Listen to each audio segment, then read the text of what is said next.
Naglalakad si Liam sa gubat na hindi na niya makilala. Sa paligid niya, hindi na protektibong higanti ang mga puno. Sila ay baluktot, naninigas, nakaharang sa isang tahimik na tensyon. Ang mga Vatheren na dating puno ng Armonia ay nagyayukuan na parang may ibinubulong na pag-aalala. Sa paanan ng mga bundok, inilunsad ng mga tao ang pinakamalaki nilang opens iba. Ang mga pambobomba ay nag-iwan ng mga hukay kung saan naglalaho ang alaala ng planeta sa isang abong katahimikan. Ang nabasag na lupa ay wala nang maipakita. Wala nang alaala. Kahit ang paniniwala ng tao ay hindi na mananatili.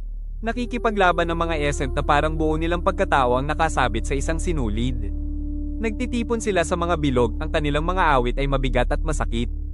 Ikinakasabay nila ang kanilang tinig sa papalpak na tibok ni Virelia, lumilikha ng isang panangga laban sa paglusob ng tao. Naging simbolo si Liam para sa kanila nang hindi niya ginasto. Hindi siya namuno, wala siyang iniutos. Ngunit saan man siya dumaan, tumitindi ang awit at lumalaban ng mga essent na parang nahuhumaling.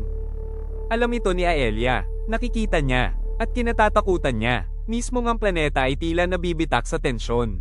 May mga sinaunang guho na sumusulpot mula sa lupa na para bang desperadong humihinga ang nakaraan. May mga aninong Diyos na gawa sa hamog at abo ang dumarating at nawawala, hindi kayang maging buo. Nagiging pabago-bago ang mga alaala ni Virelia, humahalo sa takot ng tao, at binabago ang lahat ng kanilang nadadaanan.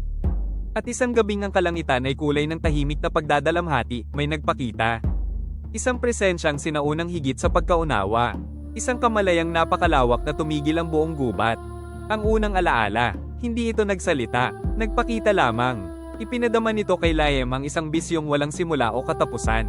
Ang daigdig, umaapaw sa emosyon. Si Virelia, nagngingit-ngit sa sobrang alaala.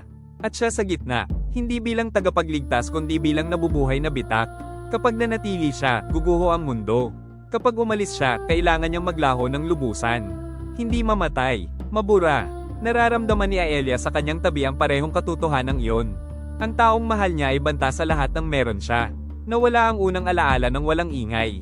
Ngunit nanatili ang mensahe. Hindi na matatakasan ni Liam kung ano ang kanyang naging. Siya ang punto ng pagguho ng mundong kumakalat ang pagkadurog.